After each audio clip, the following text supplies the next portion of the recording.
सोमवार से शुक्रवार शाम 6 बजे डीडी नेशनल पर।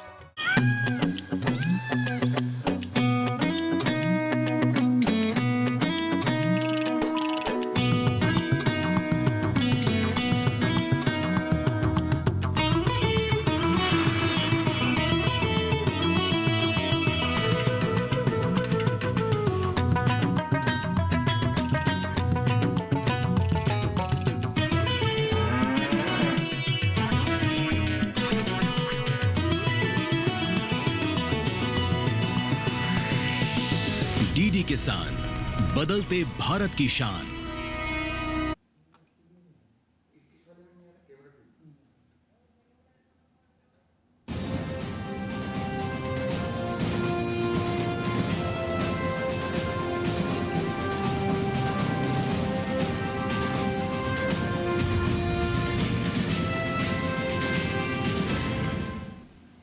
नमस्कार, स्वागत है आपका किसान समाचार में। मैं हूं रेशमा आपके साथ। आइए नजर डालते हैं इस वक्त की हेडलाइंस पर। केंद्रीय सहकारिता मंत्री अमित शाह ने महाराष्ट्र के अहिल्यानगर के लोनी में राज्य के पहले सहकारी चीनी कारखाने के जनक पद्मश्री विठलराव विखे पंडित और पूर्व केंद्रीय मंत्री पद्म भूषण स्वर्गीय बाला साहेब विखे पंडित की प्रतिमा का अनावरण किया।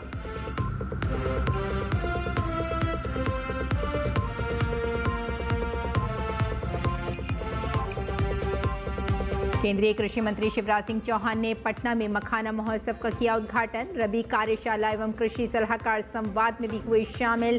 कहा, बिहार के किसान मखाना खेती से हो रहे हैं सुदृढ़।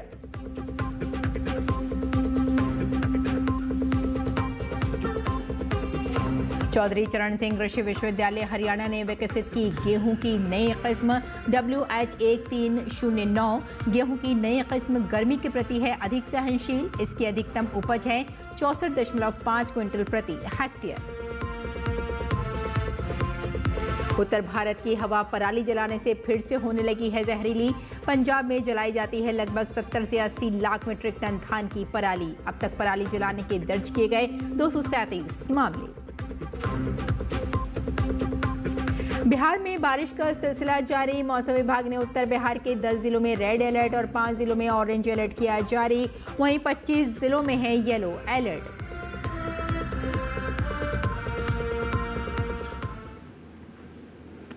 और आइए अब समाचारों पर डालते हैं विस्तार से नजर। केंद्रीय सहकारिता मंत्री अमित शाह ने महाराष्ट्र के अहिल्यानगर के लोनी में राज्य के पहले सहकारी चीनी कारखाने के जनक पद्मश्री विठलराव विखे पंडित और पूर्व केंद्रीय मंत्री पद्म भूषण स्वर्गीय बाला साहब विखे की प्रतिमा का अनावरण किया। इस अवसर पर राज्य के मुख्यमंत्री देवेंद्र फडणवीस, उप मुख्यमंत्री एकनाथ शिंदे, अजीत दादा पवार, मंत्री चंद्रशेखर बावनकुले, पंकजा मुंडे, गिरीश महाजन, केंद्रीय मंत्री मुरलीधर मोहोल सहित राज्य और केंद्र के प्रतिनिधि उपस्थित थे। केंद्रीय कृषि मंत्री शिवराज सिंह चौहान ने पटना में मखाना महोत्सव का उद्घाटन किया। कृषि मंत्री रबी कार्यशाला एवं कृषि सलाहकार संवाद कार्यक्रम में भी शामिल हुए।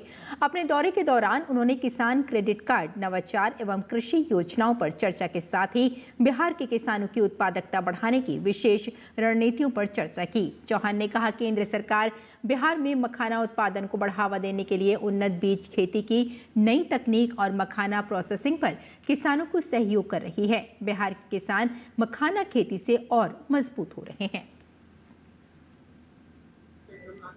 मखाना उत्पादक किसानों को उत्पादन उनका बढ़े, इसलिए उत्पादन बढ़ाने के लिए, मखाने के उत्पादन की लागत घटाने के लिए, नए बीजों के अनुसंधान के लिए, ऐसे बीज जिनमें उत्पादन ज्यादा हो, ऐसे बीज जिसको जब बेल लगाएं तो उसमें कांटे ना हो, ऐसी बेल जो 3 फीट पानी में ही हो जाए ताकि डूब के उसमें ना लगाना पड़े और डूब के बीज ना निकालना पड़े। तो एक बीज के क्षेत्र में अनुसंधान और रिसर्च वो करने में मखाना बोर्ड कोई कसर नहीं छोड़ेगा। कई नई किस्में हम विकसित करने का काम कर रहे हैं। मखाना निकले आसानी से, उसके लिए मैकेनाइजेशन की जरूरत है। पॉपिंग के लिए भी मैकेनाइजेशन की जरूरत है। तो उसके लिए मशीनीकरण, जिससे कोई परेशानी किसानों को भी ना हो और जो प्रोसेसिंग करने वाले तकलीफें हैं, क्योंकि गर्म करना और हाथ पर रख के फोड़ना अब वो नहीं होगा, उसका मैकेनाइजेशन हो जाए जिससे आसानी से और सुरक्षित मखाना बाहर निकल के आ सके। केंद्रीय कृषि मंत्री शिवराज सिंह चौहान ने मखाना महोत्सव के अवसर पर मखाना से बने उत्पादों का जायजा लिया और मखाना उत्पादक किसानों से बातचीत की।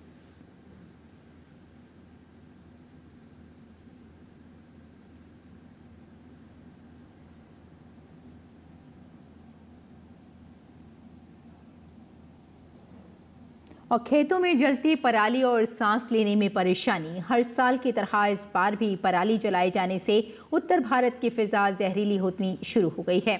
सर्वोच्च न्यायालय ने भी पराली जलाने को प्रदूषण मुक्त जीवन के मौलिक अधिकार का उल्लंघन माना है।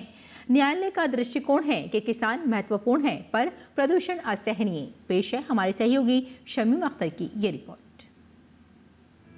अक्टूबर और नवंबर का महीना आते ही उत्तर भारत की हवा फिर से जहरीली हो जाती है। कारण वही पुराना, खेतों में पराली का जलाया जाना। पृथ्वी विज्ञान मंत्रालय की ओर से सैटेलाइट के जरिए 28 सितंबर को उत्तर भारत में पराली जलाने के लगभग 237 मामले दर्ज किए गए, जिसमें अधिकतर मामले पंजाब से हैं। हर साल भारत में लगभग 352 मिलियन टन पराली उत्पन्न होती है, जिसमें 22% गेहूं और 34% धान से आती है। पंजाब में अकेले लगभग 70 से 80 लाख मीट्रिक टन धान की पराली जलाई जाती है, जो उत्तर भारत के वायु प्रदूषण का प्रमुख कारण है। पराली जलाने का असर केवल खेतों तक सीमित नहीं रहता, इसका प्रभाव हमारे स्वास्थ्य के साथ साथ पर्यावरण और यहाँ तक के अर्थव्यवस्था पर भी पड़ता है। हर साल दिल्ली और आसपास के शहर जहरीली हवा में सांस लेने को मजबूर हो जाते हैं।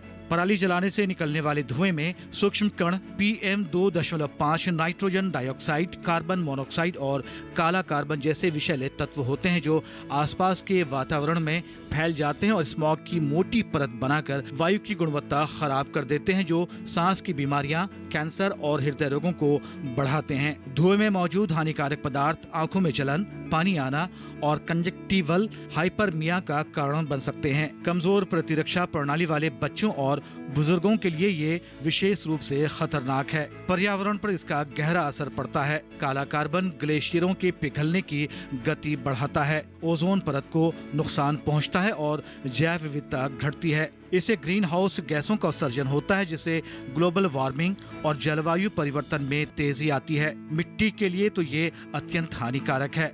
उष्मा से लाभकारी जीवाणु और फफूंद मर जाते हैं, जिससे मिट्टी की उर्वरता घटती है और फसल उत्पादन 20 से 30% तक कम हो सकता है।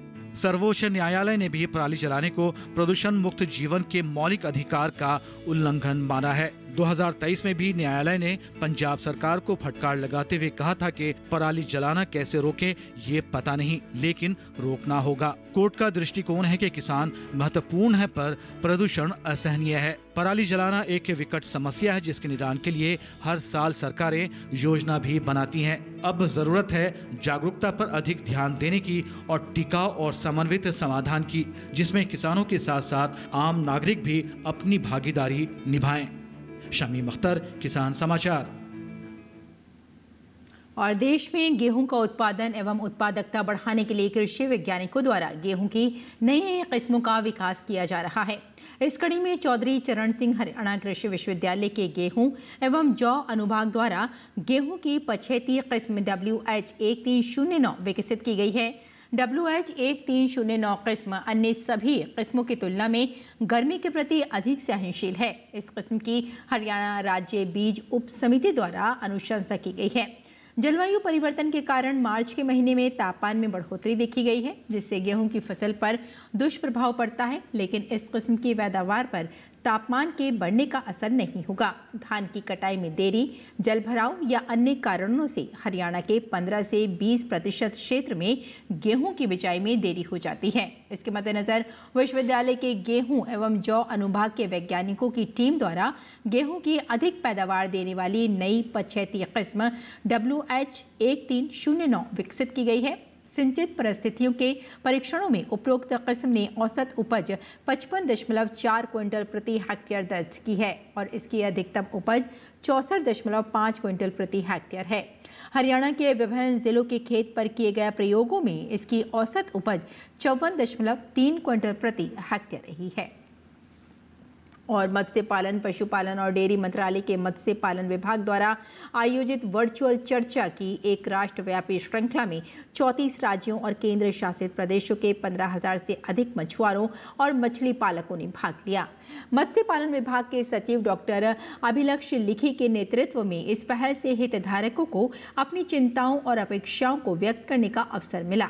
मछुआरों, मछली पालकों, मत्स्य संघों, सहकारी समितियों, मछली पालक उत्पादक संगठन, स्टार्टअप्स, DOF के अधीनस्थ कार्यालयों, ICAR के संस्थानों, राष्ट्रीय मत्स्यिकी विकास बोर्ड के साथ साथ राज्य, केंद्र शासित प्रदेश के मत्स्य विभागों 6 महीने से अधिक की अवधि में गहन चर्चा के लिए इन सत्रों में भाग लिया। मछुआरों और मछली पालकों ने चर्चा के दौरान गुणवत्तापूर्ण मछली बीज, ब्रूड बैंक, किफायती चारा और स्थानीय चारा मिलों के महत्व पर जोर दिया। हितधारकों ने परिवहन, cage culture, mini hatchery, ice box, polysheet, cold storage जैसी सुविधाओं को और मजबूत करने और सौर ऊर्जा के एकीकरण सहित जलीय कृषि को सहयोग देने की आवश्यकता भी बताई। और बिहार में कल से लगातार आफत की बारिश हो रही है। मौसम विभाग के मुताबिक बिहार में भारी बारिश का सिलसिला आज भी जारी रहेगा। मौसम विभाग पटना ने बारिश को लेकर उत्तर बिहार के 10 जिलों में रेड अलर्ट और 5 जिलों में ऑरेंज अलर्ट जारी किया है, जबकि 25 जिलों में येलो अलर्ट है। मौसम विभाग ने पश्चिम चंपारण, पूर्वी चंपारण, गोपालगंज, सिवान, सारण, मुजफ्फरपुर, शिवहर, सीतामढ़ी, दरभंगा और मधुबनी में भारी बारिश को लेकर रेड अलर्ट जारी किया है, जबकि वैशाली, समस्तीपुर, पटना, भोजपुर और बक्सर में ऑरेंज अलर्ट जारी किया गया है। इससे पहले शनिवार को आंधी तूफान और बिजली गिरने से करीब 10 लोगों की मौत जबकि 13 लोग घायल हो गए थे। राज्य के कई जिलों में मौसम के अचानक बिगड़ने से तबाही जैसे हालात हैं। सीएम नीतीश कुमार ने मृतकों के प्रति संवेदना व्यक्त की है, साथ ही 4-4 लाख के मुआवजे की घोषणा की है। उत्तर प्रदेश के कई पूर्वी जिलों में भारी बारिश के कारण सामान्य जनजीवन अस्त व्यस्त हो गया है। चंदौली, वाराणसी, जौनपुर और गाजीपुर में मूसलाधार बारिश हुई। चंदौली में चाकिया से मुगलसराय मार्ग जलमग्न हो गया है, जिसके कारण अधिकारियों को यातायात के लिए वैकल्पिक मार्ग खोलना पड़ा। मौसम विभाग ने अगले 24 घंटों के लिए राज्य के पश्चिमी हिस्सों में भारी बारिश का अलर्ट जारी किया है। देश भर के किसानों के लिए खुशखबरी है। केंद्र सरकार ने जौ सहित अन्य सभी रबी फसलों के लिए न्यूनतम समर्थन मूल्य यानी कि MSP में वृद्धि कर दी है। केंद्र सरकार ने इस वर्ष जौ के न्यूनतम समर्थन मूल्य में 170 रुपये प्रति क्विंटल की वृद्धि की। विपणन सत्र 2026-27 में जौ का न्यूनतम समर्थन मूल्य यानी MSP 2150 रुपये प्रति क्विंटल हो गया। पिछले वर्ष यानी विपणन सीजन 2025-26 में जौ का न्यूनतम समर्थन मूल्य 1980 रुपये प्रति क्विंटल था। सरकार के मुताबिक जौ की उत्पादन लागत 2026-27 के लिए 1361 रुपये प्रति क्विंटल है, जिसके अनुसार किसानों को औसत उत्पादन लागत पर अपेक्षित मार्जिन जौ के लिए 58% मिलेगा। सरकार के मुताबिक जौ की उत्पादन लागत में किराए पर लिए गए मानव श्रम, बैल श्रम, मशीन श्रम, पट्टे पर ली गई भूमि के लिए भुगतान किया गया और किराया, बीज, उर्वरक, खाद जैसी सामग्री इनपुट के उपयोग पर किए गए व्यय, सिंचाई शुल्क, औजारों और कृषि भवनों पर मूल्यह्रास, कार्यशील पूंजी पर ब्याज, पंप सेटों के संचालन के लिए डीजल, बिजली आदि विविध व्यय और पारिवारिक श्रम का अनुमानित मूल्य में आदि को शामिल किया गया है। खरीफ विपणन वर्ष 2025-26 में न्यूनतम समर्थन मूल्य पर धान, ज्वार एवं बाजरा उपार्जन के लिए मध्य प्रदेश के किसान 10 अक्टूबर 2025 तक अपना पंजीयन करा सकते हैं। किसानों की पंजीयन प्रक्रिया 15 सितंबर से शुरू की जा चुकी है। खाद्य, नागरिक आपूर्ति एवं उपभोक्ता संरक्षण मंत्री गोविंद सिंह राजपूत ने ये जानकारी देते हुए बताया कि किसान पंजीयन की व्यवस्था को सहज और सुगम बनाया गया है। प्रदेश में 1255 पंजीयन केंद्र बनाए गए हैं। मध्य प्रदेश सरकार द्वारा धान, ज्वार और बाजरा की खरीद के लिए निःशुल्क एवं सशुल्क दोनों तरह की व्यवस्था की गई है। पंजीयन की निःशुल्क व्यवस्था ग्राम पंचायत और जनपद पंचायत एवं तहसील कार्यालयों में स्थापित सुविधा केंद्र पर सहकारी समितियों एवं सहकारी विपणन संस्थाओं द्वारा संचालित पंजीयन केंद्र पर तथा MP किसान MP पर भी की गई है। किसान द्वारा समर्थन मूल्य पर बेची गई उपज का भुगतान प्राथमिकता के आधार पर किसान के आधार लिंक बैंक खाते में किया जाएगा। गोविंद सिंह राजपूत ने किसान पंजीयन की सभी प्रक्रियाएं समय सीमा में पूर्ण करने के निर्देश दिए।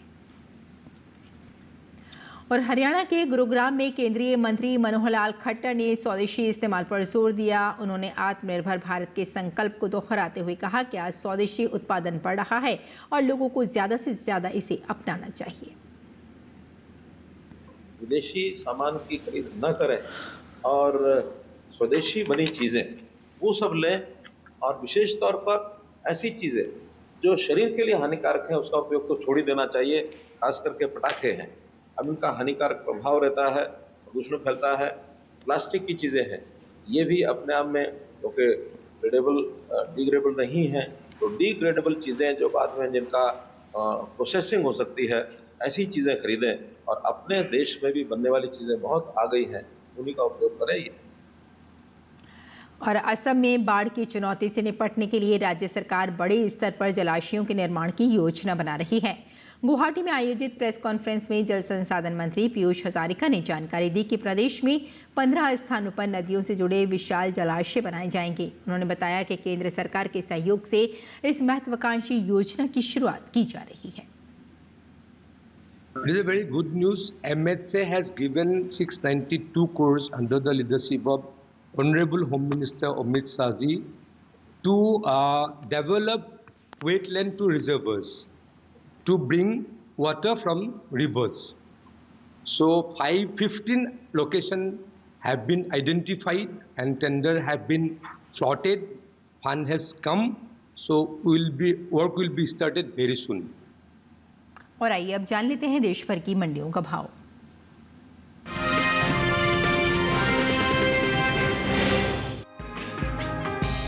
मौसम में बदलाव के चलते देश की ज्यादातर मंडियों में खीरे की आवक पहले की तरह ही सामान्य बनी हुई है। इसके हाजिर भाव को देखें तो एग्मार्कनेट के मुताबिक गुजरात की दीसा मंडी में 3 अक्टूबर को खीरे का भाव था 2,900 रुपए। 4 अक्टूबर को इसके भाव में 25 रुपए की गिरावट आई और भाव हो गया 2,875 रुपए। हालांकि हरियाणा की पानीपत मंडी में इस दौरान खीरे की सौदों में नरमी के साथ कारोबार हुआ। यहां 3 अक्टूबर को खीरा 1,600 रुपए पर बिका। 4 अक्टूबर को इसके सौदे 250 रुपए टूटकर 1,350 रुपए पर हुए। हिमाचल प्रदेश की कुल्लू मंडी में बीते शुक्रवार को खीरे का भाव रहा 2,800 रुपए। शनिवार को इसके सौदों में 300 रुपए की नरमी आई और भाव हो गया 2,500 रुपए। देश की दूसरी मंडियों में खीरे की भाव की बात करें तो मध्य प्रदेश की इंदौर मंडी में खीरे का भाव रहा 600 रुपए। महाराष्ट्र की पुणे मंडी में खीरा 1,250 रुपए पर बिका, जबकि पंजाब की खन्ना मंडी में इस दौरान खीरे के सौदे 1,500 रुपए पर हुए। खीरे के निर्यात को देखें तो एपिडा की ओर से जारी ताज़ा आंकड़ों के मुताबिक साल 2024 में ककड़ी और खीरे का कुल निर्यात 2,44,243 मीट्रिक टन के पार पहुंच गया था, जिसकी अमेरिकी डॉलर में कीमत 256.58 मिलियन डॉलर है।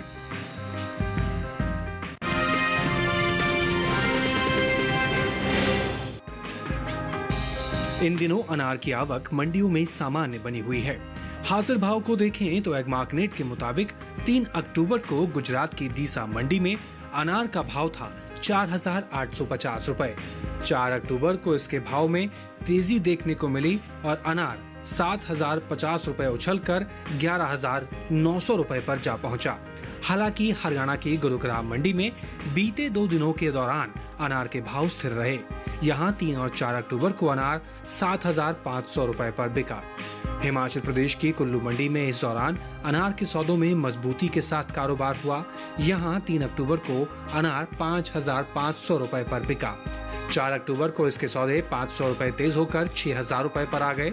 वहीं पंजाब की लुधियाना मंडी में 3 और 4 अक्टूबर को अनार बिना किसी उठापटक के 5,000 रुपए पर बिका।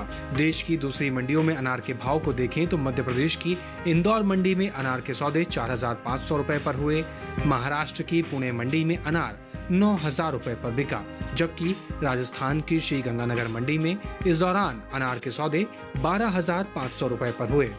भारत बागवानी फसलों में दुनिया का दूसरा सबसे बड़ा उत्पादक देश है और यहाँ उगाई जाने वाली फसलों में अनार फलों में प्रमुख है।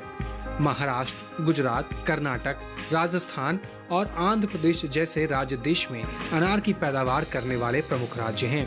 अनार के निर्यात को देखें तो वित्त वर्ष 2023-24 के दौरान भारत ने 72,011 मीट्रिक टन अनार का निर्यात किया, जिसकी अमेरिकी डॉलर में कीमत करीब 69.08 मिलियन अमेरिकी डॉलर है। भारतीय अनार की अंतर्राष्ट्रीय बाजार में मांग लगातार बढ़ रही है, जिसके चलते निर्यात में लगातार बढ़त देखने को मिल रही है। वित्त वर्ष 2024-25 में भी अनार के निर्यात में अच्छा इजाफा हुआ और अप्रैल 2024 से जनवरी 2025 की अवधि के दौरान भारत से अनार का निर्यात 59.76 मिलियन अमेरिकी डॉलर पर पहुंच गया, जो पिछले वर्ष की समान अवधि की तुलना में 21% की वृद्धि को दर्शाता है। यह वृद्धि न केवल अनार की गुणवत्ता और उत्पादन क्षमता का प्रमाण है, बल्कि अंतर्राष्ट्रीय बाजार में भारतीय फलों की मजबूत स्थिति को भी दर्शाता है।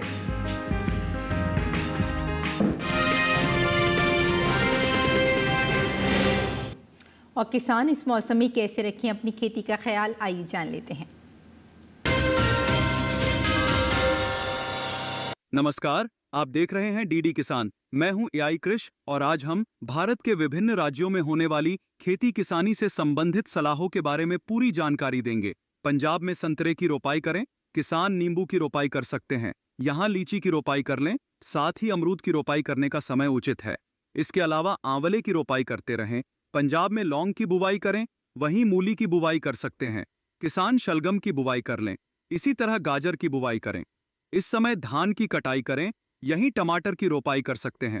पंजाब में उड़द की कटाई कर लें, साथ ही किसान मूंग की कटाई कर सकते हैं। अभी कपास की चुनाई करें, वहां अरहर के खेत से पानी की निकासी का प्रबंध कर लें। पंजाब के किसान फूल गोभी की रोपाई कर लें। उत्तर प्रदेश में बैंगन की रोपाई कर सकते हैं, साथ ही टमाटर की रोपाई कर लें। यहाँ फूल गोभी की रोपाई करें। किसान हरी मिर्च की रोपाई करते रहें। इसके अलावा मूली की बुवाई करें। इस समय मूंग की बुवाई कर लें। अभी सरसों की बुवाई कर लें, यहीं तिल की बुवाई करते रहें। उत्तर प्रदेश में मटर की भी बुवाई कर लें। इसके साथ ही आलू की रोपाई कर सकते हैं। किसान धान के खेत में उचित नमी बनाए रखें। यहाँ मूंगफली के खेत में सिंचाई कर सकते हैं। इस समय गन्ने के खेत में सिंचाई कर लें। साथ ही पत्ता गोभी की रोपाई कर सकते हैं। उत्तर प्रदेश के किसान मक्के की कटाई कर लें। इसी तरह कृषि और किसानों से जुड़ी हर महत्वपूर्ण जानकारी के लिए हमारे साथ जुड़े रहिए और देखते रहिए डीडी किसान। धन्यवाद।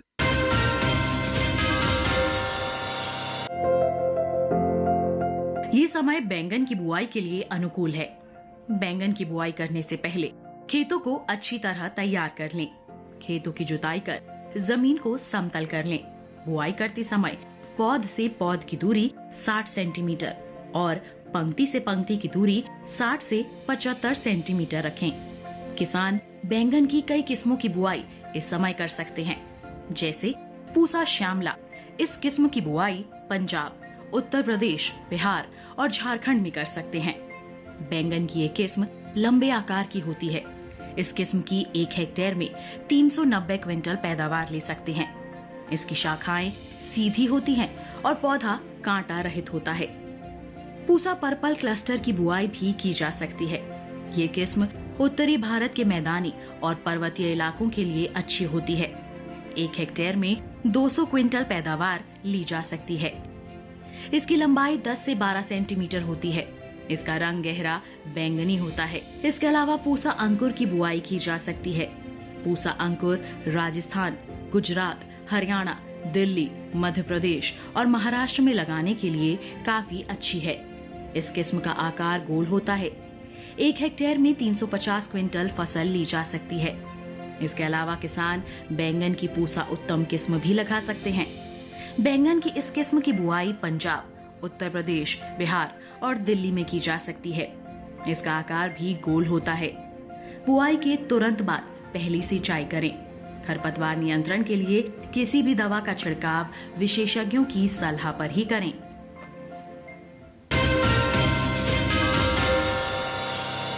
और खेती किसानी के साथ साथ आइए नजर डाल लेते हैं कुछ और महत्वपूर्ण खबरों पर। खास खबर में चुनाव आयोग ने बिहार चुनाव की तैयारियों के मद्देनजर प्रवर्तन एजेंसियों के नोडल अधिकारियों के साथ बैठक की। इस दौरान आयोग के अधिकारियों ने प्रवर्तन एजेंसियों के प्रतिनिधियों से चुनाव की तैयारियों के लिए रणनीति पर चर्चा की। जालंधर में पंजाब के पूर्व मंत्री मनोरंजन कालिया के घर पर ग्रेनेड हमले के मामले में एनआईए ने 4 आरोपियों के खिलाफ चार्जशीट दाखिल की है। राजस्थान के मुख्यमंत्री भजनलाल शर्मा ने जयपुर में अमर जवान ज्योति से 128 नई ब्लू लाइन बसों को हरी झंडी दिखाकर रवाना किया।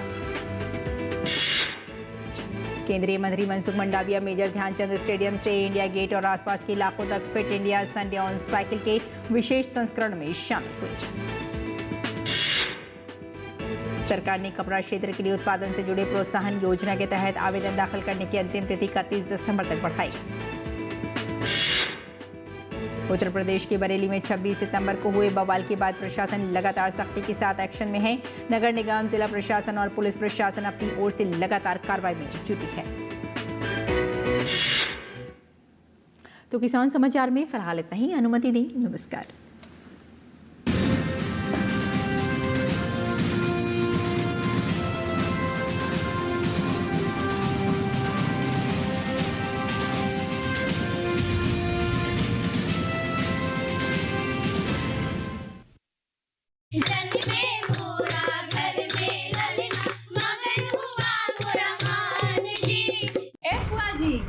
कोनो और सोहर सुनना है तो बोलिए ना।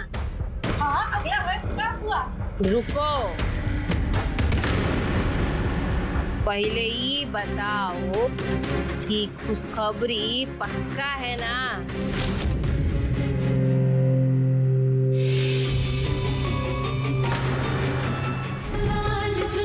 सोमवार से शुक्रवार रात 8:30 बजे, पुनः प्रसारण सुबह 11 बजे डीडी नेशनल पर।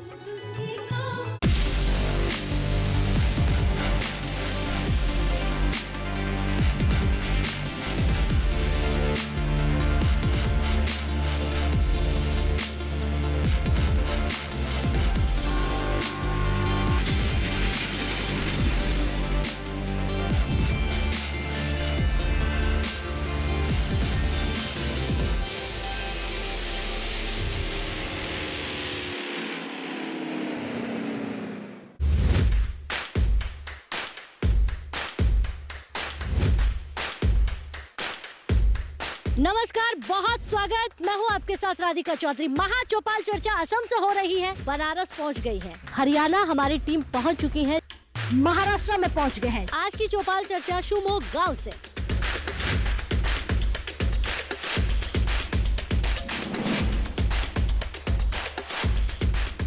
किसान की आमदनी दुगनी होती जा रही है। बदलाव बहुत आ गया खेती में। देखिए चौपाल चर्चा मेरे साथ। भारत के कोने कोने से देखिए कार्यक्रम चौपाल चर्चा सोमवार, बुधवार और शुक्रवार सुबह 9 बजे सिर्फ दूरदर्शन किसान पर।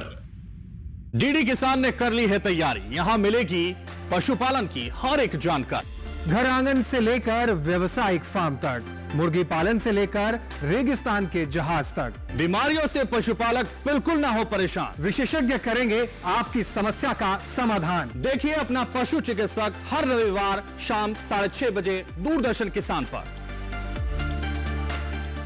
मेरी नानी कहती है अगर बहुत कुछ सोचने पर भी कुछ ना हो तो हमें इतना सोचना नहीं चाहिए। मेरी बेटी की शादियों की उम्र हो गई है और आप हमेशा मेरी शादी के पीछे पड़ी रहती हो।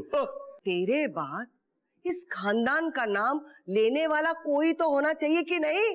जरा सोच। माँ के लिए बेटा हमेशा बेटा ही होता है, तो कुछ अलग सोचे कैसे? वैसे भी अलग सोचने के लिए हम अलग लोग हैं ना। बहू है ना? हाँ, उसे क्या, वो अच्छी खासी तो है। अरे खांसी नहीं, वो हमारे परिवार के लिए फांसी है, फांसी। समधिन वर्सेस समधिन सोमवार से शुक्रवार शाम 6:30 बजे डीडी नेशनल पर। बारिश हो या हो तूफान, ओलावृष्टि या तापमान, या हो पर्यटक स्थलों का पूर्वानुमान, पाला हो या कोहरा हो, या हो वायु की गुणवत्ता, सबकी सटीक जानकारी, सबका सटीक विश्लेषण। देखिए हमारे साथ मौसम खबर में।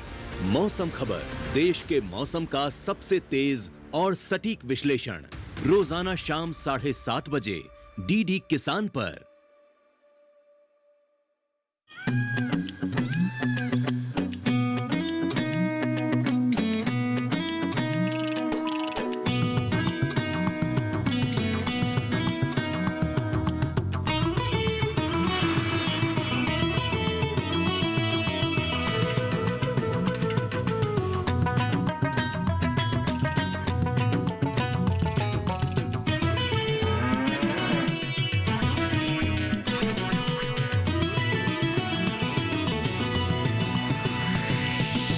डीडी किसान, बदलते भारत की शान।